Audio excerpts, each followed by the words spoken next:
Ya. ¿Ah? Allá. El gobierno de Fernando Belaúnde comienza cuando el presidente militar Nicolás Linley convoca elecciones en el año 1963.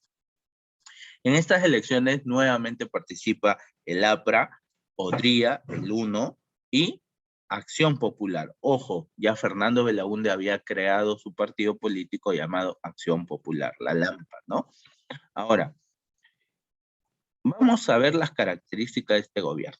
Fernando Belaúnde gana las elecciones y sus enemigos políticos durante todo el gobierno fue el APRA de Haya de la Torre y el UNO, Unión Nacional Odrista. Eso significa UNO, Unión Nacional Odrista. Repito, Unión Nacional Odrista. Si repito es porque le voy a preguntar.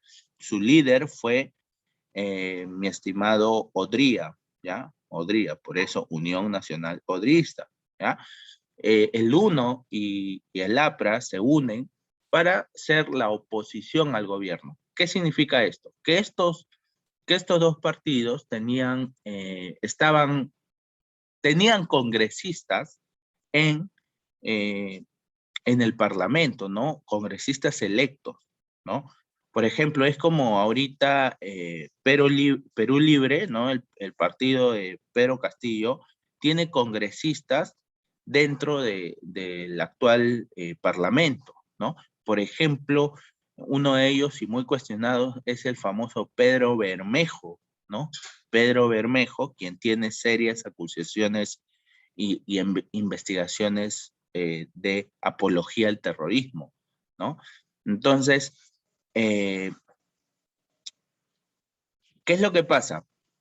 Que todos los partidos siempre tienen sus representantes en el Congreso, ¿no? O los partidos que en elecciones tienen más votaciones. En el caso de este año de 1963, los partidos que tenían presencia en el Congreso era el APRA, el UNO, Acción Popular de Belaúnde y el Partido Demócrata Cristiano. Que dicho sea de paso, si el APRA y el UNO se unieron, Acción Popular y el Partido Demócrata Cristiano también se unieron. O sea, Acción Popular tampoco fue tontito y se quedó solito contra los dos, ¿ya? Acción Popular también hizo sus alianzas, ¿no? Con el Partido Demócrata Cristiano. Ahorita voy a ver. Ahora, pero estamos hablando de los enemigos. Estos enemigos, que son el APRA y el UNO, esta alianza no permitía al gobierno, ¿no?, ejecutar. Por ejemplo, cada vez que nombraban a un ministro, automáticamente lo censuraban. Así como ahora, ¿te acuerdas que hace algunas semanas han censurado a un ministro, al ministro de Relaciones Exteriores, ¿no? Héctor Béjar, lo censuraron por decir que la Marina había entrenado a Sendero Luminoso, ¿no? Eh, para hacer la guerra en el Perú, ¿no? Entonces Héctor Béjar dijo que la Marina, a través de la CIA, había entrenado a miembros del Sendero Luminoso. Es una seria acusación. No lo hizo en este tiempo, lo hizo cuando él no era ministro, ¿no? Pero esas palabras, esas frases de Héctor Béjar, ¿no? Lo, lo han sentenciado, ¿no? Lo han sentenciado porque es algo que ha dicho en el pasado y ha venido a aparecer en esta época. Entonces, ¿qué pasó con Héctor Béjar? Lo han censurado, ¿no? Entonces, por eso ha renunciado. Bueno, no ha renunciado, prácticamente como que lo han votado. Entonces, así como a Héctor Béjar en la actualidad lo han sacado, en esa época el APRA y el UNO censuraban a ministros. Recuerda que si censuran a ministros no puede haber obras, el gobierno se hace más lento, la gobernabilidad se ve afectada, ¿no? Entonces, eso era el clima político en ese aspecto. En ese entonces, 1963, recuerda, hasta 1968, los grandes opositores eran el APRA y el UNO, que censuraban ministros. Ahora, Belaúnde, a pesar de todo, llegó a hacer alianzas con el Partido Demócrata Cristiano, de tal forma que el Partido Demócrata Cristiano le dijo, bien, entonces Acción Popular, apóyame para si en caso hay elecciones. ¿Ya? Acción Popular dijo, ya, genial. Belaúnde es un presidente que lo reconocemos porque gracias a él elaboró un, un dictamen, una norma suprema, que es aquellas, son documentos que da el presidente, elaboró una norma suprema, la publicó, la decretó, en la cual se establecían elecciones municipales de forma popular. Ojo, porque para antes, antiguamente, antes de 1963, Beleguía, muchos años antes, acuérdate, Beleguía había establecido que los alcaldes elijan o sea, el presidente elegía a los alcaldes de acuerdo a sus intereses, de acuerdo a su simpatía, como elige a los ministros, ¿no? Los ministros en la actualidad son elegidos por el presidente, no son elegidos por votaciones, ¿ya? Los ministros son elegidos por el presidente, ¿ya? Antiguamente los alcaldes también eran elegidos por el presidente, ¿ya? Entonces, eh, Belaúnde le da una cuota de democracia a esta situación, estableciendo las elecciones municipales, ¿no? Y como te dije, como tenía una alianza con el Partido Demócrata Cristiano, ¿no? Entonces se postuló este señor. ¿Quién es este señor? Luis Bedoya Reyes, ¿ya? Líder del Partido Demócrata Cristiano, Luis Bedoya Reyes. Anda anotando, mira, lo que yo te voy explicando, anda resolviendo tu libro, anda respondiendo las preguntas, ya no Profe, solamente es sí, lo tengo resuelto. excelente, vayan resolviendo, vayan anotando, porque son puntos claves. eh, Un ratito, profe, voy a apagar mi cámara. tu tarea. Ya, listo, ok, no demores. Bien, entonces Luis Bedoya Reyes lo reconocemos por ser un alcalde que inauguró, o una de sus obras muy importantes fue la Vía Expresa, también conocida popularmente como el Zanjón. En la época colonial se le conocía a esta zona así, el Zanjón. Él fue el alcalde que realizó esta obra, ¿no? La famosa Vía Expresa, donde el día de hoy pasa pues muchos vehículos hacia el sur, ¿no? Y también el metropolitano, ¿no? Entonces, Luis Bedoya Reyes creó la Vía Expresa, ¿no? Ahí lo vemos. Siguiente, Luis Bedoya Reyes. Ahora, también antiguamente, esta institución fue creada por Nicolás de Piérola, mira, en el siglo XIX, ¿no? Esta fue la antigua casa de consignaciones, ¿no? La antigua casa de depósitos y consignaciones. Mm, Hoy día sería como una especie de SUNAT, ¿no? Antigua caja de depósitos y consignaciones. ¿Qué significaba eso? O sea, era una especie de banco y al mismo tiempo ahí tú pagabas tus impuestos, ¿no? En esta institución. Belaúnde eliminó la muy antigua caja de depósitos y consignaciones y le cambió de nombre. Lo llamó el Banco de la Nación, ¿no? En el gobierno de Belaúnde aparece el famoso Banco de la Nación y se eliminó, ¿no? El famoso nombre de Caja de Depósitos y Consignaciones, de tal forma que el Banco de la Nación en esta época, de 1963 al 68, empezó a cobrar los impuestos, ¿ya? Entonces tú querías pagar tus impuestos, tenías que hacerlo antiguamente en el Banco de la Nación. Luego ya va a venir Fujimori, ¿no? Y va a crear la SUNAT que conocemos el día de hoy, pero eso va a ser más adelante. Belaúnde va a crear el Banco de la Nación, ¿no? Hoy en día esta entidad pues también sirve como medio de pagos, ¿no? De algunos trámites que se tiene que hacer con el Estado. Por ejemplo, si quieres sacar tu DNI, tienes que pagar, ¿dónde? En el Banco de la Nación, ¿no? Entonces, esto fue creado por Belaúnde, ¿ya? En el tema económico. Ahora, en el tema económico también vamos a ver que Belaúnde pone fin a un pleito muy antiguo, ¿no? Que tenía muchos años. El famoso pleito de la Brea y París. ¿Cómo comienza este pleito? Para que te des cuenta qué tan antiguo es. Este pleito comienza en el siglo XIX. Pero antes de seguir hablando de este pleito, vamos con las preguntas. A ver. Pregunta si levanta la mano, ¿ya? En el icono, levanta la mano. A ver. Siguiente pregunta. A ver. ¿Cuáles fueron los partidos políticos enemigos de Belaúnde? A ver, Marcos, Vázquez, La y el 1. el APRA y el UNO. Muy bien, Vázquez. Excelente. Siguiente pregunta, chicos. Levanten la mano. ¿Qué significaba UNO? Kiara Loloc. Unión Nacional Odrista. Muy bien, excelente. Muy bien. ¿Quién fue elegido el primer alcalde por elecciones populares? A ver, Vázquez. Luis Bedoya Reyes. Luis Bedoya Reyes. Muy bien. ¿Con qué partido político se unió Acción Popular? A ver, Vázquez. Democracia Cristiana. Democracia Cristiana, muy bien. ¿Cuál es? Bueno, eso ya lo hice. ¿Cuál fue la principal obra de Luis Bedoya Reyes?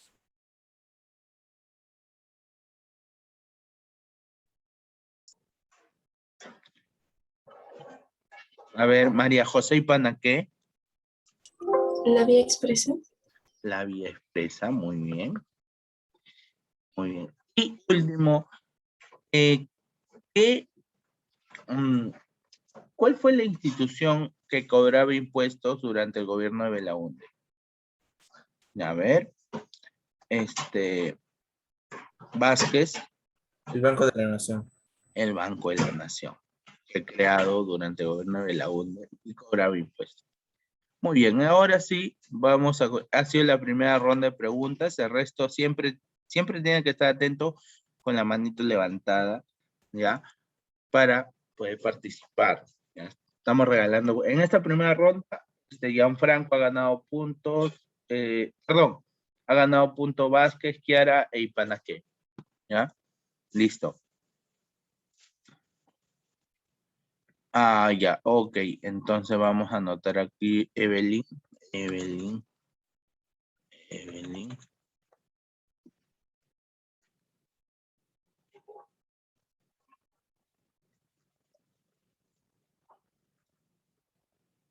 A ver, ¿por qué dice?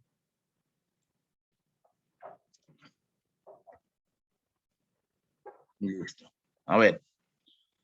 Entonces, te decía que este pleito de Abreu y Pariñas era muy antiguo. Databa del siglo XIX. Databa del gobierno de Andrés Avelino Cáceres. En 1884, ¿ya? Sí, el gobierno en 1884 se descubrió la famosa hacienda, el Abreu y Pariñas. El gobierno de Cáceres descubrió que en esta hacienda había empresarios particulares, ya personas particulares, que extraían petróleo, ¿no? Entonces, el gobierno de Andrés Avelino Cáceres en el siglo XIX quiso hacer algo al respecto, ¿no? Entonces, esa hacienda pasó por muchos dueños y obviamente que todos querían comprar la hacienda, todos. Es como que en tu casa se descubra petróleo y todo el mundo va a querer comprarte esa casa, ¿no? Y te va a pagar millones de dólares, porque es petróleo, obviamente. Entonces, la Brea y Pariñas era una hacienda que está en Piura, ¿ya? Está en Piura. Justamente en la zona de Pariñas, ¿ya? En esa región, ¿no? De Piura, en la región de Talara, exactamente. Y la Brea y Pariñas, pues es un territorio muy extenso, ¿no? No vayas a pensar que es el tamaño de una casa, ¿no? Es muy extenso, es casi la mitad de San Juan del Lurigancho, para que te des cuenta. Y está lleno de petróleo, pues, ¿no? Tiene diferentes pozos petroleros. Entonces, muchos fueron sus dueños, ingleses fueron sus dueños. Luego una empresa inglesa le vendió a una empresa norteamericana llamada IPC, ¿ya? Ahí está. Pero ¿cuál fue el detalle?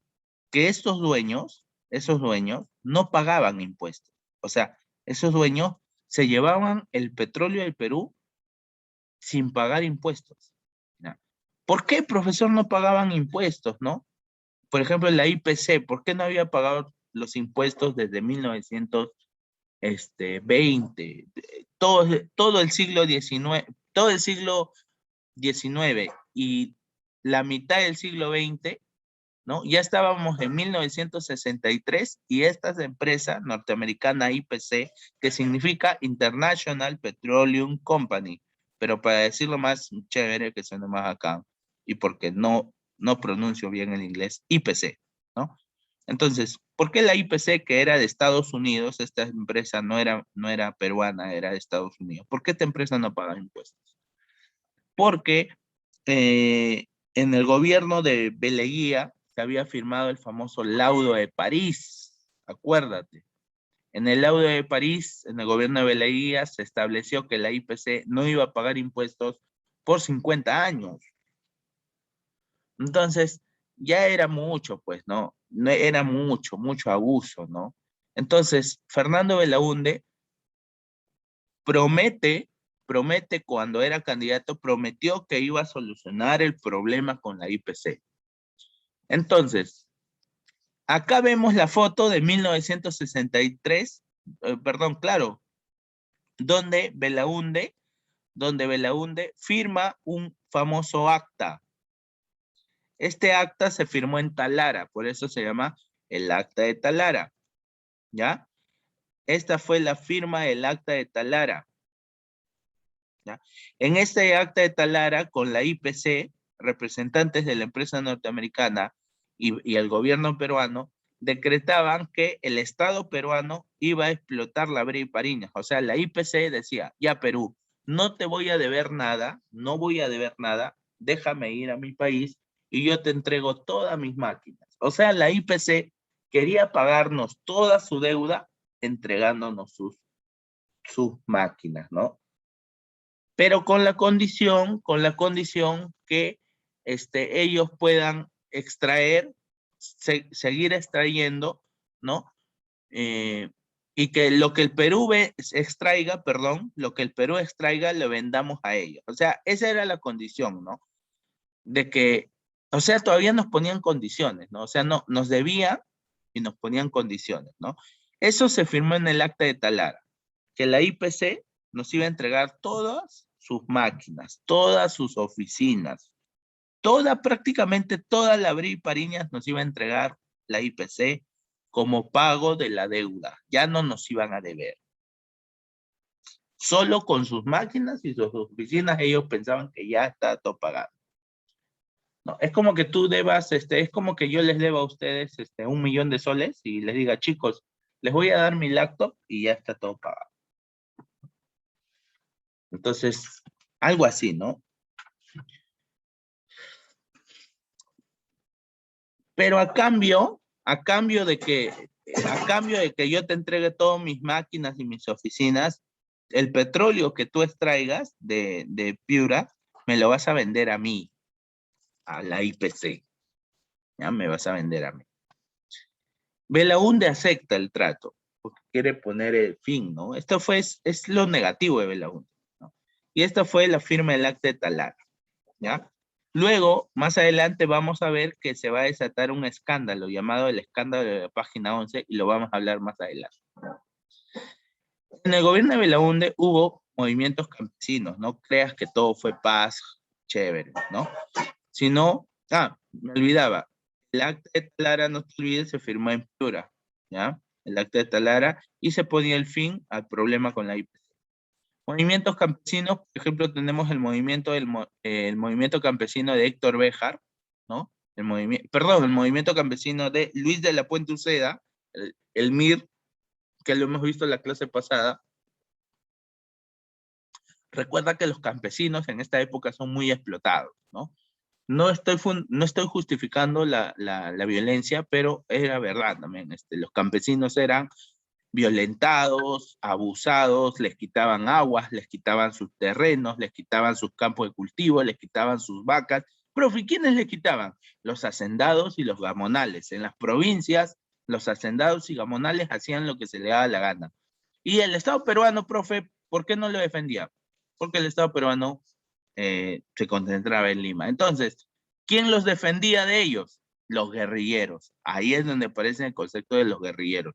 Los guerrilleros, en su intento de defender o hacer algo de justicia social que no había, aparece figuras como Luis de la Puente Uceda con Elmir Eraut, ¿ya? Javier Eraut, un poeta. Javier Eraut es el poeta, el famoso poeta guerrillero, ¿ya? Este poeta guerrillero conformó el famoso Ejército de Liberación Nacional, ¿ya? También vamos a tener a Hugo Blanco, que también hace movimientos de guerrilla en la Sierra Sur, en Puno, por ejemplo, Hugo Blanco, movimientos donde los campesinos buscaban recuperar sus tierras que los gamonales les habían quitado, ¿ya? ¿Cómo terminó este Hugo Blanco? Acá lo ve su fin, ¿no? Su fin, el poeta guerrillero, ¿no? El fin del poeta guerrillero. También tenemos al ex ministro, justamente te lo había comentado hace rato, ¿no? El famoso Héctor Béjar, quien también formó parte del Ejército de Liberación Nacional. Así es, Héctor Béjar, el que ya no es ministro, también fue guerrillero, ¿no? Fue guerrillero, pero recuerda que en esta época había muchos abusos contra los campesinos. No justifico la violencia, ¿ya? Con mis palabras, pero eso fue lo que pasó en el Perú, ¿no? Era un momento, eran tiempos donde los campesinos se les quitaba sus tierras, se les abusaba, no se les pagaba por lo que trabajaban, había mucha pobreza en la sierra. Entonces, esto justificó la aparición de guerrillas en el Perú. Eso pasó en el Perú. Y obviamente parte de este origen de guerrillas va a nacer más adelante en las épocas de los 80, en los años 80, como el problema del campesino no se va a solucionar, va a aparecer los grupos terroristas, Sendero Luminoso y el movimiento MRTA, ¿no? Entonces, este problema no se va a solucionar en los años 70, ¿ya? Que vamos a verlo en la próxima clase. Ahora, sin embargo, Belaúnde ejecutó la famosa cooperación popular. ¿Qué significaba? Belaúnde daba a las personas pues la oportunidad de hacer sus propias obras, ¿no? La gente hacía sus obras y aquí apareció una famosa frase, el pueblo lo hizo, ¿no? El pueblo lo hizo, el pueblo hacía sus carreteras, el pueblo hacía sus pistas, sus losas deportivas, sus parques. Es por eso que Belaúnde tenía una famosa frase, la conquista del Perú por los peruanos. Esta fue su frase oficial, ¿no? Belaúnde decía, el Perú debe ser conquistado por los propios peruanos. Bajo esta frase se construyeron obras, por ejemplo, como la carretera marginal de la selva, ¿no? La selva estaba olvidada hasta esta época de nuestra historia. No había una conexión entre la costa, la sierra y la selva. Y gracias a Belaúnde y a la carretera marginal de la selva, la Amazonía se conectó comercialmente, ¿no? Geográficamente se conectó con la costa, ¿no? A partir de esta carretera, mucha gente de la selva va a viajar hacia la costa, ¿no? Por un mejor desarrollo. También vamos a ver que gracias a Belaúnde vamos a tener nuestro primer aeropuerto, el aeropuerto Jorge Chávez. Gracias a Belaúnde tenemos este aeropuerto. Ahora, ¿qué pasó? Un ministro, Belaúnde había creado la empresa petrolera fiscal. ¿Te acuerdas de la Brey Pariñas? La Brey Pariñas quedó a cargo de la empresa petrolera fiscal, ¿ya? Esta era la empresa que iba a quedarse a cargo de la administración del petróleo, prácticamente. ¿Pero qué pasó? Que un ministro, bueno, el presidente de la empresa petrolera fiscal llamado Carlos Loret, ¿ya? Carlos Loret de Mola, ¿ya? El presidente, repito, de la empresa petrolera fiscal. ¿Qué era la empresa petrolera fiscal? Era lo que hoy, luego va a cambiar de nombre, la empresa petrolera fiscal va a cambiar de nombre a Petroperú, ¿ya? Es la antigua Petroperú. Su presidente el presidente de esta empresa, Carlos Loret, denunció que en este acta de Talara que hemos visto hace rato, que tenía muchas páginas, ¿no? Se había perdido la página 11. La página 11 de esa acta se había perdido. Y en esa página 11 posiblemente figuraba el precio del petróleo por el cual el Perú estaba cobrando, ¿no? El precio que Perú iba a cobrar por el petróleo. Y se perdió la página 11. Hasta el día de hoy no se sabe qué pasó con la página 11. Esto fue utilizado como pretexto para que Belaúnde sea sacado de la presidencia, así como lo ves en imágenes, ¿no? Arrestado y lo llevaron a su aeropuerto que él creó y lo enviaron a Argentina. Profe, ¿quién hizo esto? Las Fuerzas Armadas. Las Fuerzas Armadas,